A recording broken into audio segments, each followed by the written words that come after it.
Hello friends, welcome back to my channel. അങ്ങനെ സുശീലയുടെ കൺമുന്നിൽ വെച്ച് തന്നെ ഇന്ദ്രൻ അനുപമയുടെ കഴുത്തിൽ വീണ്ടും താലി ചാർത്തിയിരിക്കുകയാണ്. അത് കണ്ടിട്ട് എന്ത് ചെയ്യണമെന്നറിയാതെ ദേഷ്യം കടിച്ചമർത്തി നിൽക്കാൻ മാത്രമേ നമ്മുടെ സുശീലയ്ക്ക് ആ നിമിഷത്തിൽ കഴിഞ്ഞുള്ളൂ കേട്ടോ. കാരണം ഇപ്പം തന്നെ അങ്ങോട്ട് കയറി ചെന്നിട്ട് ഒരു കാര്യമില്ലയെന്ന് സുശീലയ്ക്ക് മനസ്സിലായി. മാത്രമല്ല, വരാൻ പോകുന്ന അവിടെ പോയി ഇങ്ങോട്ട് എന്തെങ്കിലും കാണിച്ചാൽ ഉണ്ടാകുന്ന പ്രത്യാഘാതങ്ങളെല്ലാം സുശീലയെ ഭഗവാനെ ഓർമ്മിപ്പിക്കും പോലെ ഒരു ഓർമ്മപ്പെടുത്തലും കൂടെ സുശീലയുടെ മനസ്സിലേക്ക് വരുത്തി. അതുകൊണ്ട് തന്നെ സുശീല അടവൊന്ന് മാറ്റി പിടിക്കാൻ തീരുമാനിച്ചിരിക്കുകയാണ്. മറ്റൊന്നല്ല, സംയമനത്തിൻ്റെ പാതയിൽ കല്യാണം കഴിച്ച് മാലയും താലിയൊക്കെ ഇട്ട് നിൽക്കുന്ന വധൂവരന്മാരുടെ അടുത്തേക്ക് നമ്മുടെ സുശീല എത്തിയിട്ട്, എന്നാലും എൻ്റെ ഇന്ദ്ര, എന്നോട് ഈ ചതി ചെയ്തല്ലോ നീ, ഒരു വാക്ക് ഈ അമ്മയോട് പറയാതെ നീ കല്യാണം കഴിക്കാൻ പോന്നല്ലേ എന്നൊക്കെ ചോദിച്ച് സങ്കടം പറയാൻ കേട്ടോ. സുശീലയ്ക്ക് ഇങ്ങനെ ഒരു ഭാവമാറ്റമെന്ന് എല്ലാവരും അമ്പരം നിൽക്കണേ. അപ്പോൾ സുശീല പറയാണ്, നിങ്ങൾ കോടതിയിൽ ഹാജരാവാതെ ഇരുന്നപ്പം തന്നെ എനിക്ക് മനസ്സിലായിരുന്നു നിങ്ങൾ ഇനി ഒന്നിക്കാൻ പോവുകയാണെന്ന്. ഞാൻ നിന്നോട് പറയാൻ നിൽക്കുകയായിരുന്നു അനുപമയും മോനെയും എത്രയും പെട്ടെന്ന് വീട്ടിലേക്ക് വിളിച്ചോണ്ട് വരാൻ. അപ്പോഴേക്ക് നീ ഇങ്ങനെ എടുത്തു ചാടി ചെയ്തല്ലോ. എന്തായാലും ഈ എല്ലാം നന്നായി. നിങ്ങളെല്ലാവരും കൂടി ഇവരെ ഒരുമിപ്പിച്ചതിൽ ഒരുപാട് നന്ദിയുണ്ട് എന്നൊക്കെ പറഞ്ഞ് എല്ലാവരോടും നന്ദിയൊക്കെ പറയാൻ കേട്ടോ. ഇവരൊക്കെ ആണെങ്കിലോ എന്തോ അന്തം വിട്ട് കുന്തം നിൽക്കുന്ന പോലെയാണ് നിൽക്കുന്നത്. കാരണം സുശീല ആദ്യമായിട്ടാണ് ഒരു മാന്യമായിട്ട് സംസാരിക്കുന്ന അവരൊക്കെ കാണുന്നത്. പൊതുവെ ഇതുപോലൊരു രംഗം കണ്ടു കഴിഞ്ഞാൽ ഉടനെ അനുപമയെ ഇന്ദ്രനെയും വെട്ടി രണ്ട് വശത്താക്കേണ്ടതാണല്ലോ. അതൊന്നും ഇല്ലാതെ നിൽക്കുകയാണ്. അപ്പോൾ ഇന്ദ്രനെ എന്തായാലും അവരുടെ കൂടെ വിടാൻ പാടില്ല. പിന്നെ ഒരിക്കലും ഇന്ദ്രനെ തനിക്ക് തിരിച്ചു കിട്ടില്ല എന്ന് മനസ്സിലാക്കിയതുകൊണ്ട് തന്നെയാണ് സുശീല അവരെ എങ്ങനെയും വീട്ടിലേക്ക് കൊണ്ടുവരണമെങ്കിൽ നല്ല സ്വഭാവത്തിൽ വിളിച്ചാലല്ലേ പറ്റൂ. അതുകൊണ്ടാണ് കേട്ടോ. അങ്ങനെ നമ്മുടെ സുശീല വിളിച്ചുകൊണ്ട് വരും. വാ ഇന്ദ്ര, ഞാനേ നിങ്ങളെന്തായാലും കൂടെ വാ എന്നൊക്കെ പറഞ്ഞിട്ട് ഇങ്ങനെ വിളിക്കുക. അപ്പോൾ നിങ്ങൾ വീട്ടിലേക്ക് തന്നെയാണോ പോകുന്നത്, നല്ലോണം തീരുമാനിച്ചിടണോ എന്നൊക്കെ അമ്പിളി ചോദിക്കുകയാണ് കേട്ടോ. അപ്പോൾ അത് ഞങ്ങൾ ഒരുമിച്ചെടുത്ത തീരുമാനമാണ് എന്നേ. അപ്പോൾ നമ്മുടെ സുശീല മനസ്സിൽ പറയുന്നുണ്ട്, അപ്പോൾ അവിടേക്ക് തന്നെ എഴുന്നള്ളാനായിരുന്നല്ലേ പൂതി, നടക്കട്ടെ എന്ന് പറഞ്ഞ്. എന്തായാലും ഇങ്ങോട്ട് വന്നത് നന്നായി, ഇല്ലാതെ ഇവരെല്ലാവരും കൂടെ അങ്ങോട്ട് കെട്ടിയെടുത്തിരുന്നെങ്കിലേ ആകെ മാനക്കേടായനെന്ന് സുശീല വിചാരിക്കാം കേട്ടോ. അങ്ങനെ വീട്ടിലേക്ക് ചെല്ലുന്ന വഴിയോളം സുശീലയ്ക്ക് നല്ല സ്വഭാവമായിരുന്നു കേട്ടോ. അങ്ങനെ സുശീല അവിടെ എത്തിയതും, എടാ ഏട്ടനോടും നിൻ്റെ ഏടത്തിയോടെ ഓടിച്ചെന്ന് കയറി വരല്ലേന്ന് പറ, ഞാൻ പോയിട്ട് ആരതി എടുത്തിട്ട് വരാമെന്ന് പറഞ്ഞ് അകത്തേക്ക് ഓടി പോവാണ് കേട്ടോ സുശീല. സത്യനാണെ ഇപ്പം അന്തം കണ്ട പരിചയ പോലെ അന്തം വിട്ട് നിൽക്കുക. ഇത് എൻ്റെ അമ്മ തന്നെയാണോ അതോ ഇനി വഴിയിൽ വെച്ചെങ്ങാനും ആൾ മാറിപ്പോയോ എന്നുള്ളൊരു സംശയത്തിൽ കേട്ടോ. എല്ലാവരും തന്നെ സോനയും ശ്യാമും എല്ലാവരും തന്നെ ഞെട്ടിധരിച്ച് നിൽക്കുകയാണ്. പക്ഷേ ഇതൊക്കെ സുശീലയുടെ ഒരു അടവാണെന്ന് അനുപമയ്ക്ക് അറിയാലോ.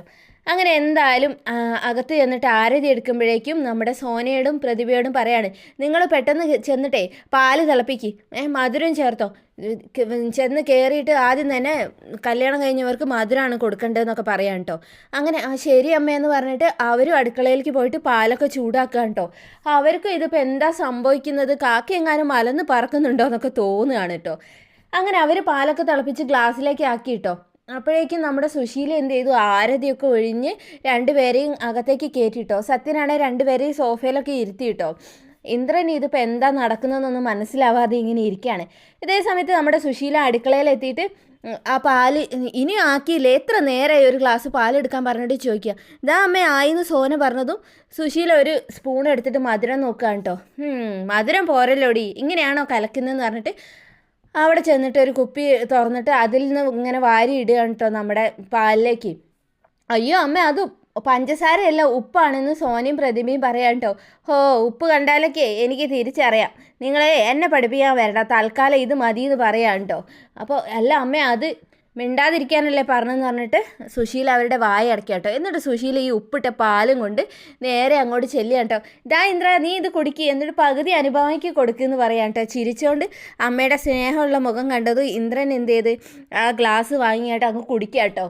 ഒരിറക്കങ്ങ് ഇറക്കിയതും നമ്മുടെ ഇന്ദ്രൻ ആകെ വല്ലാണ്ടൊക്കെ ബുദ്ധിമുട്ടായി പോയിട്ടോ. കാരണം പാലിൽ ഉപ്പിട്ട് ഇളക്കിയതാണല്ലോ, തുപ്പാനും വയ്യ ഇറക്കാനും വയ്യ എന്ന് പറഞ്ഞ ഒരു അവസ്ഥയിൽ നിൽക്കുകയാണ് കേട്ടോ ഇന്ദ്രൻ.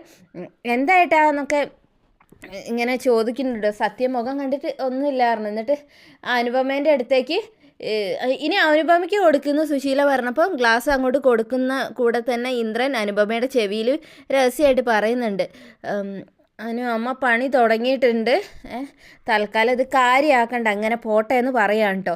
അപ്പം അനുപമയും തല മെല്ലെ ഒന്ന് കുലുക്കി ആയിക്കോട്ടെ എന്നുള്ളത്. എന്നിട്ട് ഇന്ദ്രൻ ആദ്യം മുൻകൂട്ടി പറഞ്ഞതുകൊണ്ട് തന്നെ സൂക്ഷിച്ച് വെറുതെ ഒന്ന് നാവിൽ തൊട്ടതേ ഉള്ളൂ കേട്ടോ അനുപമ ചെറുതായിട്ട്.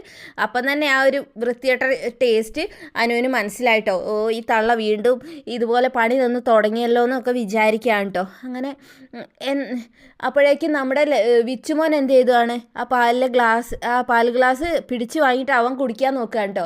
അപ്പോൾ അവൻ കുടിക്കാൻ നോക്കുമ്പോഴേക്കും നമ്മുടെ സുശീല അയ്യോ മോനെ അച്ഛമ്മ വേറെ തരാമെന്ന് പറഞ്ഞ് പിടിക്കാൻ പോകാം കേട്ടോ. അപ്പോഴേക്കും വിച്ചുമോൻ അത് വായിലാക്കിയതും സുശീല ഇത് പിടിക്കാൻ വന്നല്ലോ. ഈ കുഞ്ഞിന് ഈ ഉപ്പിൻ്റെ ടേസ്റ്റ് കാരണം കുഞ്ഞങ്ങ് തൊപ്പുകയാണ് കേട്ടോ. സുശീലയുടെ മുഖത്ത് ആകെ ആയിട്ടോ.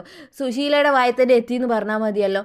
നമ്മുടെ അനുപമയ്ക്ക് പ്രതിഭയ്ക്കും സോനയ്ക്കും ഒക്കെ ചിരി വരികയാണ് കേട്ടോ. പിന്നെ സുശീല കാണാതെ അവർ മനസ്സിൽ അടക്കി ചിരിക്കുകയാണേ. അയ്യോ, ഈ ചെക്കൻ എൻ്റെ മുഖത്ത് തുപ്പുകയും ചെയ്തു എന്നൊക്കെ പറഞ്ഞ് സുശീലാണെന്ന് ഇതാക്കുക കേട്ടോ. അതെന്താ വിച്ചുമായി തുപ്പിയത്, എന്താടാ പാലിന് എന്തെങ്കിലും കുഴപ്പമുണ്ടോ എന്നൊക്കെ സത്യം ചോദിക്കുകയാണ് കേട്ടോ. സത്യനെ അറിയാലോ, സത്യൻ്റെ അമ്മേൻ്റെ സ്വഭാവം. അപ്പം എന്താ പറയുക, പെട്ടെന്ന് തന്നെ ഇന്ദ്രൻ പറഞ്ഞു കേട്ടോ, പാലിലമ്മ മധുരത്തിന് പകരം ഉപ്പായിട്ടെന്ന് തോന്നുന്നു എന്ന് പറഞ്ഞു കേട്ടോ. അപ്പോൾ ആണ് എല്ലാവരും നോക്കുന്നുണ്ട്. ഉപ്പിട്ടെന്ന് എന്താ അമ്മ എന്താ ഇങ്ങനെ ചെയ്തതെന്ന് ചോദിക്കുമ്പോൾ അതിന് ഞാനാണോ പാലുണ്ടാക്കിയത്, ഇവർ രണ്ടുപേരും അല്ലേ എന്ന് പറഞ്ഞിട്ട് അവരെ രണ്ടുപേരെയും പ്രതിഭേനെയും സോനേനെയും നോക്കുക കേട്ടോ. എന്നിട്ട് സുശീല അകത്തേക്ക് അങ്ങ് പോയിട്ടോ. അപ്പോഴേക്കും തന്നെ കാര്യങ്ങളെല്ലാം മനസ്സിലായല്ലോ. അമ്മ രണ്ടും കൽപ്പിച്ച് തന്നെയാണ്, വെറുതെ ഒന്നല്ല ഇവരെ എങ്ങോട്ട് വിളിച്ച് കയറ്റിയതെന്ന് എല്ലാവർക്കും അവിടെ മനസ്സിലാവുകയാണ് കേട്ടോ. ഇനിയിപ്പോൾ എന്തെല്ലാം പുകിലൊക്കെയാണ് ഇവിടെ ഉണ്ടാകാൻ പോകുന്നത് നമുക്ക് കണ്ടറിയാമെന്ന് വിചാരിച്ച് നിൽക്കുകയാണ്. എന്തായാലും സുശീല അനുപമയോട് മാത്രമല്ല ഇന്ദ്രനോട് ഈ രീതിയിൽ തന്നെയാണ് കേട്ടോ പെരുമാറുന്നത്. അങ്ങനെ ഇന്ദ്രനെ കൊള്ളിച്ചും കൊള്ളാതെയും ഒക്കെ പറയുന്നുണ്ട് കേട്ടോ. ആ പാലിൻ്റെ ഇൻസിഡൻറ്റ് പിന്നെ കാര്യമാക്കണ്ട, അത് അമ്മേൻ്റെ ഒരു പരിഭവം തീർത്തതായി കണ്ടാൽ മതി എന്നൊക്കെ സത്യനോട് പറയാണ് കേട്ടോ നമ്മുടെ ഇന്ദ്രൻ. ഏട്ടന് ഇനിയും അമ്മേനെ മനസ്സിലായിട്ടില്ലെന്ന് ചോദിക്കുമ്പോൾ മനസ്സിലാവാഞ്ഞിട്ടൊന്നും അല്ലടാ, ഇന്ന് നല്ലൊരു ദിവസമായിട്ട് ഇന്ന് തന്നെ ഒരു വഴക്ക് വേണ്ടാന്ന് വിചാരിച്ചിട്ടാ. അപ്പോഴേക്കും നമ്മുടെ വന്നിട്ടോ നമ്മുടെ സുശീല വന്നിട്ട് പറയാണ്, ഞാൻ പുറത്തേക്ക് പോവാ, ഇനിയിപ്പോൾ എൻ്റെ കാര്യങ്ങൾക്കൊക്കെ ഞാൻ തന്നെ വേണമല്ലോ. മക്കളെ കണ്ട് മാമ്പ് കണ്ട് കൊതിക്കരുതെന്ന് പറയുന്നത് ഇതാ, മക്കൾക്ക് ചിറക് വന്നാൽ പിന്നെ അവരങ്ങ് പറന്നോട്ടെ എന്ന് വിചാരിക്കണം, നമ്മുടെ ചിറകിൻ്റെ അടിയിലൊന്നും അവർ ഒതുങ്ങില്ല എന്നൊക്കെ പറഞ്ഞ് സുശീല എന്തൊക്കെയോ സെൻറ്റിമെൻറ്റ്സ് കാച്ചി പോവുകയാണ് കേട്ടോ. അമ്മയ്ക്ക് നല്ല വിഷമമായിട്ടുണ്ടെന്ന് തോന്നുന്നു എന്നൊക്കെ ഇന്ദ്രൻ പറഞ്ഞപ്പോൾ എൻ്റെ ഏട്ടൻ ഇനിയും അമ്മേനെ മനസ്സിലായിട്ടില്ലേ, ആ മക്കളെ തരുന്ന കഞ്ഞിയും കുടിച്ച് ജീവിക്കിച്ചോളാം ഇനിയുള്ള കാലം എന്നൊക്കെ സുശീല പറഞ്ഞിട്ടാണ് പോയത്. അങ്ങനെ കഞ്ഞി കുടിച്ച് ജീവിക്കുന്ന ആളാണ് ഇപ്പം എന്തിനാ സാരിയൊക്കെ മാറ്റിങ്ങാണ്ട് പുറത്തേക്ക് പോകുന്നത് അമ്മ. അമ്മയുടെ ഈ പോക്കിൽ തന്നെ ഏട്ടന് എങ്ങനെയെങ്കിലും പിരിക്കാന്നുള്ള ഉദ്ദേശം തന്നെ അമ്മയുടെ മനസ്സിലുള്ളതെന്നൊക്കെ പറയാണ് കേട്ടോ സത്യൻ. അപ്പോൾ ഇന്ദ്രൻ പറഞ്ഞു, എനിക്കത് അറിയാഞ്ഞിട്ടൊന്നുമല്ല, അമ്മ ഇപ്പം നേരെ പോകുന്നത് തന്നെ ഹർഷേൻ്റെ അടുത്തേക്കായിരിക്കുന്നു എനിക്കറിയാമെന്ന് പറഞ്ഞു. എന്തായാലും എനിക്കൊരു സമാധാനം ഉണ്ട് ഏട്ടന് അമ്മേനെ കംപ്ലീറ്റ് മനസ്സിലായല്ലോ, അതുകൊണ്ട് തന്നെ ഇനി നിങ്ങളെ പിരിക്കാൻ ആർക്കും കഴിയില്ല എന്ന് പറയാം കേട്ടോ. അത് കേട്ട് ഇന്ദ്രൻ ചിരിച്ചു. ഇതേ സമയത്ത് നമ്മുടെ ഹർഷയുടെ വീട്ടിലെത്തിയ സുശീലയാകട്ടെ നടന്ന കാര്യങ്ങളെല്ലാം ഹർഷയോട് പറയാം കേട്ടോ. എല്ലാം കേട്ടതും ഹർഷയ്ക്ക് സംസാരശേഷി പൂർണ്ണമായിട്ടും തിരിച്ചു കിട്ടിയിട്ടില്ലല്ലോ, ഇപ്പോഴും ഒരു വിക്കുണ്ടല്ലോ. എന്നാൽ ഉള്ള വിക്ക് വെച്ചിട്ട് ഹർഷ പറയാണ്, അവരെ ജീവിക്കാൻ അനുവദിക്കരുത്, സന്തോഷത്തോടെ ജീവിക്കാൻ അനുവദിക്കരുത് എന്ന് കേട്ടോ. കിട്ടിയതൊന്നും പോരെ ഈ ഹർഷയ്ക്ക്, വീണ്ടും ഇതുപോലത്തെ കുബുദ്ധികളാണ് പറഞ്ഞു കൊടുക്കുന്നത്. സുശീലയാണെങ്കിലോ തനിക്ക് ബുദ്ധി ഉപദേശിച്ചു തരുന്ന ഒരു പ്രസ്ഥാനമായിട്ടാണല്ലോ ഹർഷേനെ കാണുന്നത്. അങ്ങനെ ഇനി എങ്ങനെയൊക്കെ രണ്ടാമതും വിവാഹം കഴിച്ച അനുപമയെയും ഇന്ദ്രനെയും പിരിക്കുക എന്നുള്ളത് തന്നെയാണ് ഇവർ പ്ലാൻ ചെയ്യാൻ പോകുന്നത് കേട്ടോ. അതിന് വേണ്ടിയിട്ട് ഇതിന് മുന്നേ ചെയ്ത എല്ലാ തെണ്ടിത്തരങ്ങളും ഉണ്ടല്ലോ, അതിൻ്റെയൊക്കെ ഇരട്ടിപ്പടി ഇവർ പിന്നെയും മന്ത്രവാദവും കൂടോത്രവും ആയിട്ടും ഓരോ പ്രശ്നങ്ങളായിട്ടും എന്തായാലും സുശീലയും ഹർഷയും കൂടി ഉണ്ടാക്കുന്നുള്ള കാര്യം ഉറപ്പാണ്. എന്തായാലും വീണ്ടും നമുക്ക് അടുത്ത വീഡിയോയിൽ കാണാം. അതുവരേക്കും thanks for watching my channel.